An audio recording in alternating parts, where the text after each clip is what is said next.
कहानी की शुरुआत में हम हेनरी नाम के एक हद से ज्यादा सीधे आदमी को देखते हैं जो एक टोल टैक्स बूथ पर अपनी नाइट शिफ्ट कर रहा था। उसके चेहरे से ऐसा लग रहा था मानो उसकी जिंदगी पूरी तरह से बेरंग चल रही हो। सुबह जब वो घर पहुंचा तो उसकी बीवी ने भी यही कहा कि अब तुम मुझसे प्यार नहीं करते ना, मुझे याद है जब तुम करते थे, सब कुछ बहुत अलग था। उनकी बातचीत चल ही रही थी कि तभी किसी ने बाहर से जोर से दरवाजा खटखटाया। जब हेनरी ने दरवाजा खोला तो दरवाजे पर उसका दोस्त एडी खड़ा था। उसके साथ ही जो नाम का एक आदमी भी था जिसकी हालत बहुत खराब लग रही है, जो बार बार उल्टियां करने लगा। डेबी एक नर्स है तो वो जो की मदद करने के लिए उसे अंदर ले आई। तभी एडी ने हेनरी से कहा कि भाई आज इसकी बास्केटबॉल टीम का मैच है, इसकी जगह तू खेल ले क्योंकि ये ऐसी हालत में तो नहीं खेल पाएगा। हेनरी ने मना करने की कोशिश तो की लेकिन एडी उसे अपने साथ जर्सी पहना कर ले ही गया। हेनरी ने पूछा कि गेम कहाँ खेली जाएगी। एडी ने कहा ज्यादा दूर नहीं है यहाँ से, बस 15 मिनट लगेंगे। तभी एडी ने गाड़ी रोकने को कहा और ये कहकर चला गया कि हम बस थोड़ी देर में वापस आ जाएंगे, बस खाने पीने का कुछ सामान लेने जा रहे हैं, तू यहीं पे बैठा रहियो और गाड़ी चालू रखियो, ठीक है ना। तभी जाते जाते एडी और उसके दो और साथियों ने मास्क पहन लिए। बाकी दो लोगों को तो हेनरी जानता तक नहीं था। वो तीनों अपनी अपनी बंदूकें निकाल कर बैंक में घुस गए। बेचारे हेनरी को तो अब तक आइडिया भी नहीं था कि एडी और उसके साथी यहाँ बैंक लूटने आए हैं और वो उनका ड्राइवर है। और तो और गाड़ी भी चोरी की थी, तार निकाल के स्टार्ट कर रखी थी। कुछ देर बाद ही वो लोग बैंक से निकलकर इधर उधर भागने लगे। इतने में वहाँ मौजूद एक गार्ड ने हेनरी को देख लिया। उसने बिल्कुल चोरों जैसी ही टी शर्ट पहनी हुई थी, इसी वजह से उसे गिरफ्तार कर लिया गया। पुलिस वालों ने हेनरी से बहुत पूछने की कोशिश की कि बता दे अपने साथियों का नाम, लेकिन हेनरी एडी के अलावा वैसे भी किसको ही जानता था। वो इतना सीधा था कि उसने एडी का नाम भी नहीं लिया, ये सोचकर कि जैसा भी है तो मेरा दोस्त ना। इसी वजह से बैंक को लूटने की कोशिश के जुर्म में हेनरी को 3 साल की सजा सुना दी गई। जेल में जाते ही उसकी मुलाकात मैक्स से हुई। मैक्स हेनरी से बहुत अच्छे से बात करने लगा। अगले दिन नाश्ता करते वक्त मैक्स ने हेनरी से कहा कि यहाँ हर कैदी के कभी कुछ सपने हुआ करते थे, लेकिन फिर उनकी जिंदगी में कोई ना कोई अनहोनी हो गई और फिर यहाँ पहुँच गए। तुम्हारा सपना क्या है? हेनरी ने जवाब दिया कि मेरा कोई सपना नहीं है। ये सुनते हुए मैक्स ने कहा कि कोई भी सपना ना देखना तो सबसे बड़ा जुर्म है, तो बताओ क्या है तुम्हारा सपना? हेनरी ने फिर से वही जवाब दिया तो मैक्स ने कहा कि ऐसी जिंदगी का क्या फायदा जिसका कोई सपना ही ना हो। इसी तरह 6 महीने बीत गए। डेबी हेनरी से जेल में मिलने आई और कहा कि मुझे तुम्हें कुछ जरूरी बात बतानी है। डेबी ने उसे बताया कि मुझे किसी से प्यार हो गया है, लेकिन हेनरी ने बड़ा दिल रखते हुए कहा कि कोई बात नहीं, मैं बस यही चाहता हूँ कि तुम खुश रहो, अगर मेरे साथ नहीं रह सकती तो किसी और के साथ ही सही। उधर मैक्स को अब जेल ही अपने घर जैसी लगती थी। सभी कैदी आपस में बातचीत करने लगे कि जब पिछली बार तुझे एक पैरोल ऑफिसर ने पूछा था कि अगर हम मैक्स तुम्हें बाहर निकाल दें तो तुम हमारे लिए क्या करोगे, तो तूने क्या जवाब दिया था मैक्स? जिस पर मैक्स ने जवाब दिया कि मैं तुम्हारे घर में घुसकर तुम्हारे कुत्ते को मार दूंगा, तुम्हारे घर को आग लगा दूंगा और वहाँ रहने वाली हर जिंदा चीज की जुबान काट लूंगा मैं। फिर बाद में हेनरी से पूछा गया कि तुम्हारा रिव्यू कब है, जिस पर हेनरी ने जवाब दिया अगले महीने। तभी एक कैदी ने कहा कि सबको यकीन है कि हेनरी शरीफ है। हेनरी ने भी कहा कि मैंने कोई गुनाह नहीं किया। इस पर मैक्स ने उससे कहा कि तुमने जेल में समय बिताया है तो तुम चाहे कुछ भी कहते रहो, बाहर सबको ऐसा ही लगेगा कि तुमने कोई तो जुर्म किया है। खैर जल्द ही हेनरी को जेल से छुट्टी मिल गई और सबसे पहले डेबी से मिलने गया, मगर जब जो ने दरवाजा खोला तो वो ये देखकर हैरान रह गया और तो और डेबी के पेट में उसका बच्चा भी था। ये सब देखकर हेनरी मन ही मन सोचने लगा कि कैसे उसकी जिंदगी एकदम बदल गई। डेबी ने हेनरी को उसका पूरा सामान दिखाया और उससे पूछा कि अब तुम आगे क्या करने वाले हो। हेनरी ने कोई जवाब नहीं दिया और तभी जो वहां आया उसने हेनरी को एक बिजनेस का ऑफर दिया और कहा कि कोर्ट में मेरा नाम ना लेने के लिए शुक्रिया। मगर हेनरी ने कहा कि मैं तो तेरा नाम जानता ही नहीं और वहां से चुपचाप चला गया। बाद में हेनरी उसी बैंक के सामने जाकर खड़ा हो गया जहां से ये सारी वारदात शुरू हुई थी, लेकिन तभी एक गाड़ी ने उसे टक्कर मार दी और वो जमीन पर गिर गया। वो गाड़ी जूली नाम की एक औरत चला रही थी। जूली ने हेनरी को बहुत बुरा भला कहा और फिर पूछा कि तुम ठीक तो हो। तभी वहाँ बैंक का गार्ड भी आया और एम्बुलेंस बुलाने को कहने लगा, लेकिन हेनरी ने इसके लिए मना कर दिया। इसके बाद गार्ड उसे थोड़ा सहारा देते हुए साथ वाले कैफे में ले गया। जहाँ जूली भी उनके पीछे पीछे आई और हेनरी ने जूली से कहा कि मैंने तुम्हें कहीं तो देखा है। इस पर जूली ने कहा कि मुझे मत देखो, सड़क पर देखकर चला करो, और ये कहकर वो वहाँ से चली गई। जब हेनरी बाथरूम में गया तो उसकी नजर दीवार पर चिपकी हुई न्यूज पर पड़ी। 80 साल पुरानी उस न्यूज़पेपर कटिंग में बैंक में हुई एक चोरी से जुड़ा हुआ आर्टिकल था। वो चोरी एक अंडरग्राउंड टनल के जरिए की गई थी जो बैंक के पीछे मौजूद एक थिएटर से जुड़ी हुई है। ये टनल बिल्कुल बैंक की तिजोरी के नीचे से जाती है। इसके बाद हेनरी सीधा मैक्स से मिलने के लिए जेल में चला गया और उसने मैक्स से कहा कि मुझे अपना सपना मिल गया है। उस बैंक को लूटना ही मेरा सपना है जिसके चक्कर में मैं यहाँ पहुँच गया हूँ। सजा जब काटनी है तो कम से कम चोरी करूँ तो सही। मैक्स को कुछ समझ नहीं आया तो हेनरी ने कहा कि क्या तुम बैंक लूटने में मेरा साथ दोगे। मैक्स ने उससे पूछा तेरे पास कोई प्लान है भी कि ऐसे ही हवा में चला हुआ है तू। जिस पर हेनरी ने कहा कि तुम चिंता मत करो, एकदम टॉप क्लास प्लान है मेरे पास। ये सब होने के बाद हेनरी थिएटर में चला गया और वहीं जूली भी अपने नाटक की रिहर्सल कर रही थी। जूली को नाटक करते समय उसका डायरेक्टर काफी डांटने लगा और कहने लगा कि तुमसे नहीं हो पाएगा ये सब। जिसके बाद जूली गुस्से में कॉफी पीने चली गई। जाते जाते उसने हेनरी से कहा कि कहीं तुम मेरा पीछा तो नहीं कर रहे। हेनरी ने मना कर दिया और उसके पीछे कॉफी शॉप तक चला गया। वहाँ कॉफी पीते पीते हेनरी जूलिया की एक्टिंग की तारीफ करने लगा। तभी जूली ने हेनरी से कहा कि उस एक्सीडेंट की कंप्लेंट ना करने के लिए थैंक्स। और दूसरी तरफ जेल में मैक्स ने भी पैरोल अप्लाई कर दिया। कुछ सवाल पूछे जाने के बाद उसे भी छुट्टी दे दी गई। हेनरी ने मैक्स को पहले ही समझा दिया था कि ऑफिसर्स के सामने कैसे पेश आना है। जब हेनरी उसे जेल के बाहर लेने आया तो मैक्स उससे पूछने लगा कि तुम्हारी गाड़ी कहाँ है। हेनरी ने कहा कि मेरे पास गाड़ी नहीं है। दरअसल हेनरी पैदल ही मैक्स को लेने आ गया था। इस पर मैक्स भड़क गया कि किस पागल के चक्कर में बाहर आ गया मैं। हेलो, वापस ले लो मेरे को, मुझे बाहर नहीं जाना। लेकिन जब हेनरी ने अपना प्लान मैक्स को बताया तो मैक्स ने हैरान होते हुए कहा कि यही तुम्हारा प्लान है। सेम इसी तरीके से 80 साल पहले बैंक को लूटा गया था और तुम्हारे पास बंदूकें वगैरह हैं क्या। लेकिन हेनरी ने इसके लिए भी मना कर दिया, ये कहते हुए कि मैं किसी को नुकसान नहीं पहुंचाना चाहता। इस पर मैक्स ने कहा कि हाँ बे मदर टेरेसा, बहुत अच्छी बात है, लेकिन पिछली बार जब चोरी हुई उसके बाद ये भी तो हो सकता है कि बैंक वालों ने तिजोरी की लोकेशन बदल दी हो और अब वो उस टनल के ऊपर हो ही ना। इस बात का पता लगाने के लिए उन्हें बैंक जाना होगा।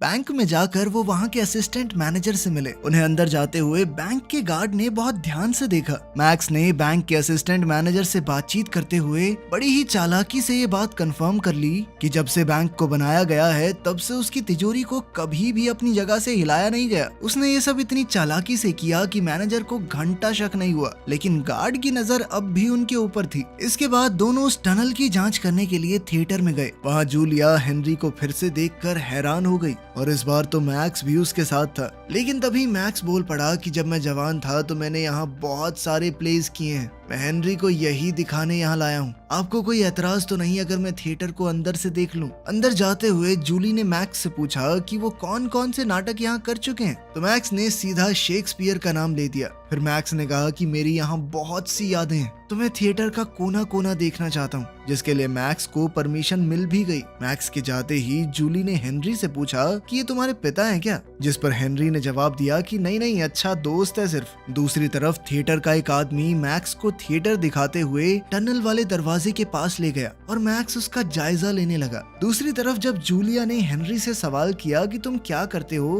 तो हेनरी ने सीधा सीधा बता दिया कि मैं हाल ही में जेल से छूटा हूँ, अभी तो कुछ नहीं करता। जूलिया चौंक गई, जेल में क्यों थे तुमने कोई मर्डर वगैरह किया होगा ना। जिस पर हेनरी ने कहा कि एक लंबी कहानी है, फिर कभी सुनाऊंगा। जिसके बाद उन्होंने आज शाम को डिनर पर मिलने का प्लान बनाया। घर जाकर मैक्स ने हेनरी को बताया कि वो टनल एक ग्रीन रूम की दीवार से जाती है, तो हमें कुछ भी करके उस ग्रीन रूम को हथियाना पड़ेगा। लेकिन हेनरी का ध्यान तो सिर्फ तैयार होने में था, क्योंकि जूली के साथ डेट पर जो जाना है। और उसने मैक्स से पूछा कि मैं कैसा लग रहा हूँ। तो मैक्स ने हंसते हुए कहा कि हमेशा की तरह अपने जैसे ही लग रहे हो, और जाओ अपनी डेट एंजॉय करो, बाद में करेंगे प्लानिंग।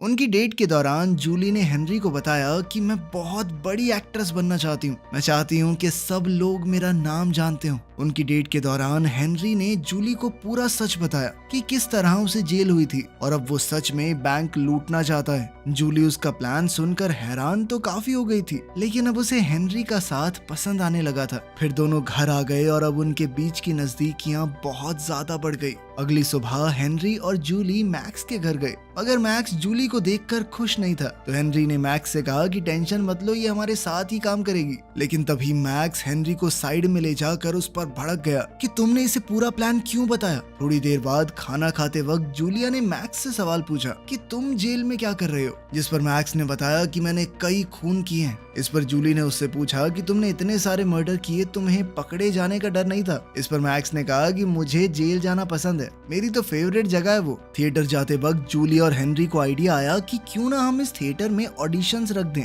इससे हम ज्यादा से ज्यादा वक्त यहाँ बिता पाएंगे। लेकिन कुछ देर बाद मैक्स को आइडिया आया कि क्यों ना जिस एक्टर का वो ग्रीन रूम है उसको निकाल के हेनरी को वो रोल दे दिया जाए, फिर हम आराम से खुदाई करते रहेंगे, किसी को कुछ पता नहीं चलेगा। इस पर हेनरी ने कहा कि मुझे एक्टिंग थोड़ा ना आती है, लेकिन मैक्स ने उसे पूरा चढ़ा दिया। अबे शक्ल देख अपनी, नेचुरल एक्टर है तू, तेरे से बढ़िया कोई नहीं कर पाएगा, और वैसे भी ये तो लीड रोल है। कुछ देर बाद वो एक्टर खुद ब खुद प्ले छोड़कर चला गया, ये कहकर कि उसे बहुत बड़ी पिक्चर में काम मिल गया है। लेकिन असल में तो मैक्स ने उसे बेवकूफ बनाया था। जब ये बात जूली को पता चली तो वो बहुत गुस्सा हो गई। तुम लोग मेरा करियर खराब करके मानोगे क्या? हेनरी ने ऑडिशन दिया और वो सिलेक्ट भी हो गया। अब उन्हें और भी आसानी होगी अपना काम पूरा करने में, मगर उन्हें 1-2 दिन में ही एहसास हो गया कि ये टनल का काम 2 लोगों के बस की बात नहीं है, और उन्होंने जो को इस काम में शामिल करने का फैसला किया। बहुत समझाने के बाद जो इस काम को करने के लिए तैयार हो गया, लेकिन सुरंग देखते ही जो बोला कि ये सब करने की क्या जरूरत है, तुम सीधा बंदूक लेकर जाओ और चोरी कर लो। इस पर मैक्स ने जवाब दिया कि तेरी तरह बेवकूफों वाली चोरी नहीं करनी हमें। धीरे धीरे काम चलने लगा। इस काम के साथ साथ हेनरी अपने रोल के लिए भी काफी डेडिकेटेड था। हेनरी को अब सिर्फ पैसा नहीं चाहिए था, उसे जिंदगी में कुछ नया करना था। एक रात जब वो अपना काम करके घर जा रहे थे तो उस बैंक वाले गार्ड ने उन्हें रोक लिया जिसने हेनरी को गिरफ्तार किया था। पुलिस वाले ने कहा कि तुम वही हो ना जो बैंक लूटने वालों के साथ था, और अब भी मैंने तुम्हें बैंक के पीछे से कई बार थिएटर जाते हुए देखा है, मैं इस बार कोई गड़बड़ नहीं होने दूंगा। हेनरी ने पुलिस वाले को अपने साथ चलने को कहा और फिर गाड़ी को एक शांत जगह पर ले गया। हेनरी ने उससे पूछा कि तुम चाहते क्या हो, तो फ्रैंक ने बताया कि हर महीने एक बार एक ट्रक हमारे साथी पार्टनर बैंक्स में जाता है, सारी करेंसी को लेकर एक जगह इकट्ठा करता है। इस बैंक की तिजोरी में उस वक्त 100 करोड़ से भी ज्यादा रुपए रखे होते हैं। कोई बेवकूफ ही होगा जो बैंक को किसी और समय लूटने की कोशिश करेगा। मैं अंदर से तुम्हारा आदमी बनकर अलार्म सिस्टम में तुम्हारी मदद कर सकता हूँ। अगले दिन थिएटर में जूली के रोने वाले सीन के दौरान डायरेक्टर ने उससे कहा कि तुमने कभी किसी से प्यार नहीं किया ना, दिल नहीं टूटा तेरा कभी, यही तेरी दिक्कत है। बिना इस फीलिंग के तुम कभी एक महान एक्ट्रेस नहीं बन पाओगी। फिर 5 मिनट का ब्रेक हो गया। जूली बाथरूम में जाकर रोने लगी। हेनरी ने पूछा कि तुम ठीक तो हो ना? तभी जूली फूट फूट कर रोने लगी। उसने कहा कि हाँ, नहीं हुआ मुझे कभी किसी से प्यार, क्या करूं मैं, लेकिन एक्ट्रेस तो मुझे बनना है ना। इस पर हेनरी ने कहा कि तुम प्यार करती हो मुझसे, बस तुम्हें भी पता नहीं है, और मुझे यकीन है कि तुम बहुत बड़ी एक्ट्रेस बनोगी। फिर दोनों ने आगे बढ़कर एक दूसरे को चूम लिया। रात को मैक्स और हेनरी चोरी का प्लान तैयार कर रहे थे, तभी दरवाजे पर नॉक हुआ। हेनरी ने जैसे ही दरवाजा खोला तो उसने देखा कि जो और एडी खड़े थे। जो को देखकर ऐसा लग रहा था मानो उसकी छिताई की गई हो। तभी एडी ने हेनरी से कहा कि जो ने मुझे सब कुछ बता दिया है और अब मैं भी तुम्हारे प्लान में शामिल हूँ। लेकिन मैक्स को एडी बिल्कुल पसंद नहीं आया। उसने हेनरी से पूछा, कौन है नमूना? एडी कहने लगा कि मुझे सब कुछ पता है, इसीलिए अब तुम्हारे पास कोई चारा नहीं है। मैक्स ने दोबारा पूछा कि कोई मुझे बताएगा ये उल्लू का पट्टा है कौन? लेकिन एडी तिल मिलाकर कहने लगा कि मैं इस प्लान में अंदर हूँ और तू बाहर बुड्ढे। मैक्स ने उसे सीधे तौर पर वहाँ से जाने के लिए कहा, लेकिन एडी ने मैक्स को दोबारा से बुढ़ा कहकर चिढ़ाया। तो इस बार मैक्स को गुस्सा आ गया, तो वो एडी की तरफ उसे मारने के लिए बढ़ने लगा, लेकिन हेनरी ने जैसे तैसे बीच बचाव किया। अगले दिन मैक्स और हेनरी थिएटर गए तो उन्हें पता चला कि उनका शो बस कुछ ही दिन में हो जाएगा, और इस बात से वो दोनों परेशान हो गए। हेनरी ने कहा कि मुझे नहीं लगता कि अब हम चोरी कर पाएंगे। दरअसल वो भी अब जूली से प्यार करने लगा था। चोरी करके उन्हें यहाँ से भागना पड़ेगा, लेकिन अब वो जूली से दूर नहीं जाना चाहता। तभी मैक्स ने हेनरी को पकड़कर कहा कि तुमने मुझे जेल से बाहर बुलाया अपनी मदद करने के लिए, और अब तुम इस काम से मना कर रहे हो। मैंने अपनी सारी जिंदगी बस बातें करके निकाली है। मैं बहुत दिनों से जेल में बंद था, अब मैं बाहर आया हूँ तो कोई कांड तो करके जाऊंगा। रात के वक्त हेनरी और जूली एक दूसरे से मिले। हेनरी ने जूली को बताया कि हमें शो के पहले दिन ही बैंक को लूटना होगा और फिर मैं यहाँ से भागकर कैलिफोर्निया चला जाऊंगा। तुम्हें भी हॉलीवुड में काम करना ही है, तुम वहाँ मिलोगी ना मुझसे। मगर ये सुनते ही जूली का गुस्सा फूट पड़ा। उसने कहा कि अगर जाना ही था तो मुझे प्यार पर यकीन क्यों दिलाया? तुमने सिर्फ थिएटर में घुसने के लिए मेरा इस्तेमाल किया है। कहीं नहीं मिलने वाली मैं तुमसे। मेरी ही गलती है कि एक चोर से प्यार कर बैठी। देखते ही देखते शो का दिन आ गया और बैंक लूटने का भी।